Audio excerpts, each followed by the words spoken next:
नमस्कार, आपका स्वागत है हमारे धार्मिक चैनल सत्य धार्मिक ज्ञान पर।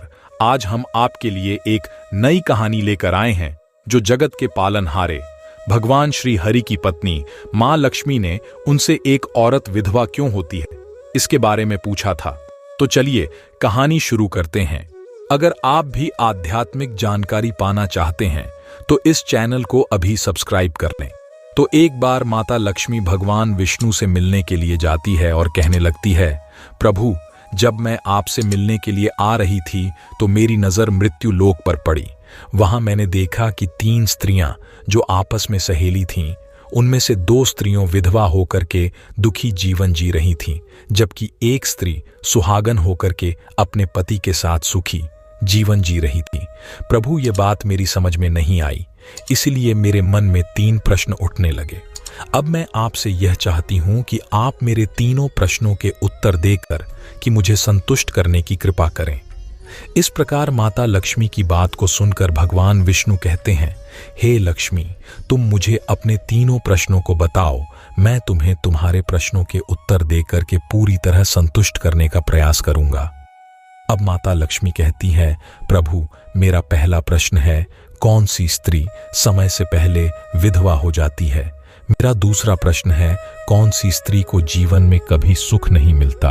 और मेरा तीसरा प्रश्न है, कौन सी चीज ऐसी है जो एक पत्नी अपने पति को मांगने से भी नहीं देती? मित्रों, इस प्रकार माता लक्ष्मी के प्रश्नों को सुनकर कि भगवान विष्णु कहने लगे, तुम जिन स्त्रियों की बात कर रही हो उनमें से 2 स्त्रियों विधवा होकर अपना दुखी जीवन जी रही हैं और वहीं पर एक स्त्री सुहागन होकर के अपने पति के साथ में अपना सुखी जीवन जी रही है। तुम जानना चाहती हो आखिरकार ऐसा क्यों है? तो मैं तुम्हें एक छोटी सी कहानी सुनाता हूं। इस कहानी को बहुत ही ध्यान से सुना। आधी अधूरी कहानी सुनने वालों को आधा अधूरा ही ज्ञान प्राप्त होता है जो जीवन में कभी काम नहीं आता, क्योंकि तुम्हारे तीनों प्रश्नों के उत्तर इसी छोटी सी कहानी में समाये हुए हैं। यदि तुमने ध्यान से सुना तो तुम्हारी तीनों प्रश्नों के उत्तर तो अवश्य मिलेंगे और तुम्हें संतुष्टि प्राप्त होगी। मित्रों, माता लक्ष्मी कहती हैं, प्रभु, मैं आपकी बात से सहमत हूं। आप कहानी शुरू करो, मैं कहानी को पूरी मन से सुनूंगी और जब तक आप कहानी बोलेंगे तब तक मेरा मन किसी दूसरे स्थान पर नहीं जाएगा। भगवान विष्णु कहते हैं, हे लक्ष्मी, सबसे पहले मैं तुम्हें उस स्त्री की कहानी सुनाता हूं जो सुहागन बनकर के सुखी जीवन जी रही है। जिस सुहागन स्त्री की तुम बात कर रही हो वह स्त्री एक राजा के नौकर की पत्नी है, और जिस नौकर की वह पत्नी है उस नौकर को अपनी पत्नी पर पूर्ण विश्वास और भरोसा है कि वह पतिव्रता है, जिसकी महिमा वह अपने साथियों में बार बार करता है। अब देखो, एक दिन की बात है, उस राजा के नौकर ने अपनी पत्नी की प्रशंसा इतनी की, यह बात धीरे धीरे फैलते हुए राजा के दरबार तक पहुंच गई। फिर तो राजा ने अपने नौकर को बुलाया और उस नौकर से कहा कि तुम हर किसी से कहते हो कि तुम्हारी पत्नी पतिव्रता है, क्या वास्तव में आपकी पत्नी पतिव्रता है? क्या आपको पूर्ण विश्वास है? इस प्रकार राजा की बात सुनकर के नौकर कहने लगा, महाराज, मुझे पूरा विश्वास है और पूरे से भी आगे विश्वास है कि मेरी पत्नी पूरी तरह पतिव्रता है। अब इस समय पर राजा का महामंत्री कहने लगता है, यदि मैं तेरी पत्नी का पतिव्रत धर्म खंडित कर दूं तो तुझे क्या सजा मिलनी चाहिए? फिर तो नौकर ने कहा, यदि तुम मेरी पत्नी का पतिव्रत धर्म खंडित कर देते हो तो महाराज मुझे फांसी लगा देना। अब उधर वह राजा का नौकर भी मंत्री से कहता है, यदि महाराज यह मेरी पत्नी का पत्नी व्रत धर्म खंडित नहीं कर पाए तो इनको सजा क्या मिलनी चाहिए? तो राजा ने कहा कि मंत्री को भी फांसी की सजा दी जाएगी। फिर भगवान विष्णु कहते हैं, लक्ष्मी मंत्री ने स्वीकार कर लिया और नौकर से पूछा कि क्या वस्तु लाऊं जिसे तू माने कि मैं तेरी पत्नी का धर्म खंडित करने में सफल हुआ? तो नौकर ने कहा, मंत्री, यदि तुम मेरे घर से जाकर के मेरे विवाह के समय पर मुझे एक पटका मिला था और एक कतार मिली थी, वह मेरी पत्नी ने बहुत ही संभाल कर रखी है, जो सुहाग की निशानी मानी जाती है। यदि तू पटका और कतार लाकर मुझे दिखा दे तो मैं मान जाऊंगा कि मैं मेरी पत्नी का धर्म तूने पूरी तरह नष्ट कर दिया है। अब शर्त स्वीकार हो जाने के बाद में वह मंत्री शहर में जाता है और एक दूती से जाकर मिलता है। वह दूती हमेशा एक दूसरे से भिड़ने का काम करती थी और जो काम कोई नहीं कर पाता वह काम करने में वह सक्षम थी। फिर इस प्रकार उस मंत्री ने उस दूती को अपने स्वार्थ के लिए बुलाया और द्वितीय से कहा कि देखो, इस नाम का एक व्यक्ति है, एक व्यक्ति, उससे मेरी शर्त लगी है। और फिर उसने उसे शर्त के बारे में उसको सारा कुछ बता दिया। फिर वह दूती से कहने लगा, तू कैसे भी करके उस स्त्री से मेरा संपर्क करवा दे, तुझे जितना धन चाहिए मैं उतना धन दूंगा। इस प्रकार मंत्री की बात सुनकर के दूती कहने लगी, भाई तू उस औरत के बारे में बात मत कर, वह औरत पूरी तरह से पतिव्रता है, तेरी और थूकेगी भी नहीं, तेरी शक्ल भी नहीं देखेगी, और उनके परिवार के व्यक्ति खूंखार है, तेरी खाल उतार लेंगे। तो मंत्री कहने लगा, ठीक है, यदि तू मेरा उससे संपर्क नहीं करवा सकती है तो एक काम कर दे, उसके घर जाकर के पटका और कतार चुरा ला दे, और उसकी पत्नी के गुप्तांग के पास में यदि कोई चिन्ह हो तो वह चिन्ह भी मुझे देख करके बता दे, फिर मैं तुझे मुंह मांगा इनाम दूंगा। यह बात दूती की समझ में आ गई और उसने कहा, ठीक है, मैं तुम्हारा काम अवश्य करूंगी। नौकर शहर में रहता था। दूती नौकर के घर जाती है, उसकी पत्नी से जाकर बोलता है, बेटी मैं तेरी पति की बुआ हूं, मैं कई वर्षों के बाद आई। फिर उस स्त्री ने कहा, मैंने आपको पहले कभी देखा नहीं, इसलिए पहचान नहीं पाई। और इस प्रकार उस दूती को उस नौकर की पतिव्रता स्त्री ने बहुत बड़ा सम्मान दिया, मगर उसे क्या मालूम था कि यह उसके साथ में छल करने आई है। अब भगवान विष्णु कहते हैं, लक्ष्मी। इस प्रकार वह दूती उस पतिव्रता स्त्री के साथ में 2 दिन तक रुकी। जिस समय वह स्त्री स्नान करने लगी तो दूती उठ करके उस पतिव्रता के कमर रगड़ने लगी। उस पतिव्रता स्त्री ने बहुत मना किया, फिर भी वह दूती नहीं मानी और कहने लगी, तुम मुझे तो बेटी से भी प्यारी लगती हो, तो मना मत करो। काफी दिनों के बाद में मेरी तुम्हारी मुलाकात पहली बार हुई है। अब ऐसा कह करके वह दूती मुख पर हाथ फिराने लगी। फिर आंखों को धोने के बहाने से उस दूती ने उसे पतिव्रता स्त्री की आंखों पर पानी मार दिया और उस स्त्री की आंखें बंद हो गईं। इस प्रकार गुप्तांग के पास में जांग पर तिल था जो दूती ने देख लिया, बस उसका काम बन गया। उधर स्नान करने के बाद में जब वह पतिव्रता स्त्री रसोई में खाना बनाने गई तो दूती को मौका मिल गया और उसने पटका और कतार उस नौकर के घर से चुरा ली और वहां से एकदम से भाग गई। और जाकर के दूती ने वह पटका और कतार मंत्री को दे दिए और उस पतिव्रता स्त्री के जांघ पर तिल की निशानी भी बता दी। मंत्री सीधा राजा के दरबार में पहुंचा और राजा से जाकर कहा, महाराज, मैं नौकर की पत्नी के साथ में 2 दिन बिताए और यह पटका तथा कतार उसी के हाथों से लेकर आया हूं। फिर तो राजा ने दरबार लगाया और नौकर को बुलाया तथा महामंत्री से सभा में पटका और कतार नौकर को दिखाने के लिए कहा। फिर राजा की आज्ञा पा करके मंत्री ने उस नौकर को पटका और कतार दिखाई और उसकी पत्नी की जांघ पर तिल भी बताया। तो नौकर मान गया कि वास्तव में आज मेरी पत्नी ने अपना पतिव्रत धर्म पूरी तरह से भंग करवा लिया। भगवान विष्णु कहते हैं, लक्ष्मी। फिर तो राजा ने फांसी का दिन 15 दिन के बाद में रख दिया और कहा कि नौकर को 15 दिन के बाद में फांसी पर चढ़ाया जाएगा।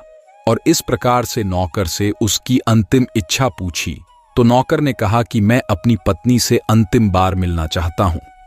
इस प्रकार राजा ने उस नौकर को आज्ञा दी कि ठीक है, तुम अपनी पत्नी से मिल सकते हो। फिर नौकर अपने घर गया और अपनी पत्नी से कहा कि आप मेरे साथ में बहुत बड़ा विश्वासघात किया। मैंने आपके विश्वास पर मंत्री से ऐसी शर्त लगाई थी कि राजा के दरबार में राजा के सामने मैंने कहा था कि मेरी पत्नी का पतिव्रत धर्म कोई नष्ट कर दे तो मुझे फांसी लगा देना। अब मुझे 15 दिन के बाद में फांसी लगा दी जाएगी। मेरे साथ विश्वासघात करके तुमने ठीक नहीं किया। उसे पतिव्रता स्त्री ने अपने पति को सारी बात बताई, मगर उस विश्वास नहीं हुआ और फिर नौकर राजा के दरबार में पहुंचा तो राजा फिर उसे कैद में डलवा दिया गया। अब उधर नौकर की पतिव्रता धर्मपत्नी ने परमात्मा को याद किया और अपना भेष बदलकर के राजा के दरबार में गई और राजा से नाच दिखाने की आज्ञा मांगने लगी, क्योंकि वह स्त्री बहुत ही सुंदर थी और उधर राजा शौकीन होते हैं। इसलिए राजा ने आज्ञा दे दी कि सभी मंत्री आदि उपस्थित होकर के इस सुंदरी का नाच मंच में उपस्थित हुए और फिर उस नौकर की धर्मपत्नी ने जब नाचना शुरू किया तो राजा को उस स्त्री का नाच बहुत ही सुंदर लगा। और फिर राजा ने कहा, तुम मुझसे क्या मांगना चाहती हो? तुम जो भी मांगोग मैं तुम्हें वहीं दूंगा। फिर उस नौकर की पतिव्रता स्त्री ने कहा, महाराज, आपकी सभा में मेरा चोर है जिसने मेरे रुपए लिए थे मगर आज तक वापस नहीं दिए, उसे फांसी की सजा दे दीजिए। अब राजा ने कहा, ठीक है, बताओ मेरे दरबार में तुम्हारा चोर कौन है, उसका नाम क्या है, मैं उसको फांसी की सजा अवश्य दूंगा। भगवान विष्णु कहते हैं, फिर उस नौकर की पतिव्रता स्त्री ने कहा, महाराज, आपका मंत्री मेरा चोर है, आप इनको फांसी की सजा अवश्य दें। अब उधर जैसे ही मंत्री ने सुना कि यह सुंदरी मुझे अपना चोर बता रही है तो मंत्री कहने लगा, महाराज, मैं कसम खाकर कहता हूं कि मैं इसका कभी कुछ नहीं चुराया है, मैंने इसे आज तक कभी देखा ही नहीं है, तो मैं चोरी कैसे कर सकता हूं? मैं आज तक इसकी शक्ल ही नहीं देखी है। अब भगवान विष्णु कहते हैं, लक्ष्मी, जैसे ही मंत्री ने कहा कि मैं सुंदरी की आज तक शक्ल ही नहीं देखी है तो वह सुंदरी कहने लगी, महाराज, यह मंत्री मुझे जानता नहीं है, तो आप इससे ये पूछो, ये पटका और कतार कहां से? मैं उस नौकर की पत्नी हूं जो आपके यहां पर नौकरी करता है और आप में लाया थारे निर्दोष पति को फांसी चढ़ने वाले हैं। अब मैं आपको पूरी दस्त सुनती हूं।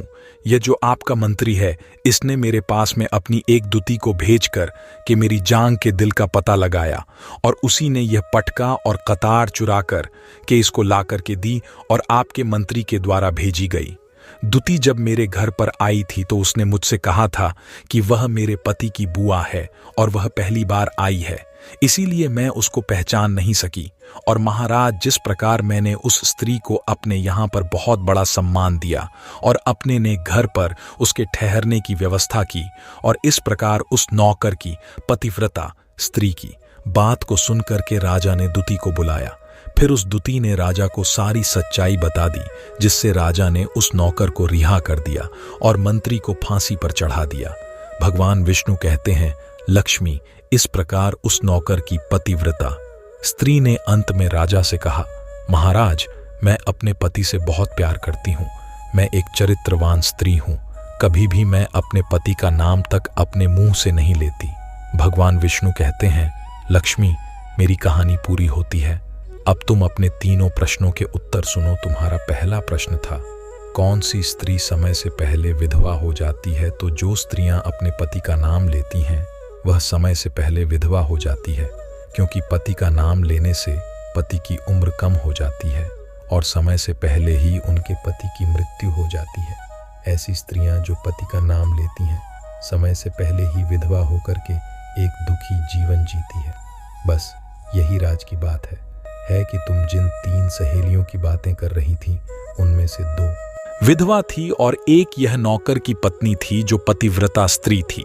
यह पतिव्रता स्त्री कभी भी अपने पति का नाम मुंह से नहीं लेती थी, और उधर वह 2 स्त्रियों जो विधवा होकर जीवन दुखी होकर जी रही हैं, वह हमेशा अपने पति का नाम लेकर ही बुलाती थीं, जिसकी वजह से उनके पति की उम्र कम हुई और फिर वह दोनों स्त्रियां समय से पहले ही विधवा हो गईं और आज वह दुखी जीवन जी रही है।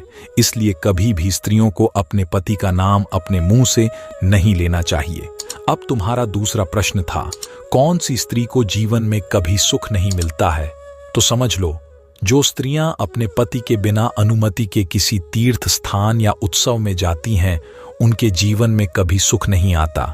ऐसी स्त्रियां जीवन पर दुखी रहती हैं और उन्हें पति का कभी प्रेम नहीं मिलता। भगवान विष्णु कहते हैं, लक्ष्मी, तुम्हारा तीसरा प्रश्न था कि ऐसी कौन सी चीज है जो एक पत्नी अपने पति को मांगने से भी नहीं देती? तो समझ लो, वह चीज गाली है। एक चरित्रवान स्त्री कभी अपने पति को गाली नहीं दे सकती, और जो स्त्री गाली देती है वह स्त्री कभी चरित्रवान नहीं होती, और ऐसी स्त्री जीवन भर रोती है, उसके जीवन में कभी सुखी नहीं आती और समय से पहले ही ऐसी स्त्री विधवा हो जाती है। मित्रों, इस प्रकार कहानी सुनने के बाद में माता लक्ष्मी पूरी तरह से अपने तीनों प्रश्नों से संतुष्ट होकर कहती हैं, प्रभु, वास्तव में जो स्त्री चरित्रवान होती है वह कभी दुखी जीवन नहीं जीती है, क्योंकि ऐसे घर में लक्ष्मी का सदा वास होता है और वह घर धन धान्य से हमेशा भरपूर बना रहता है। ऐसी स्त्रियां हमेशा घर को स्वर्ग बना देती है। तो दोस्तों, यदि आपको यह वीडियो पसंद आई हो तो प्लीज आप हमारे चैनल को सब्सक्राइब अवश्य करें, वीडियो को लाइक करें और दोस्तों सच्ची श्रद्धा से कमेंट में जरूर लिखें। जय श्री राम। प्रिय मित्रों, वीडियो को अंत तक देखने के लिए धन्यवाद। जय श्री राम।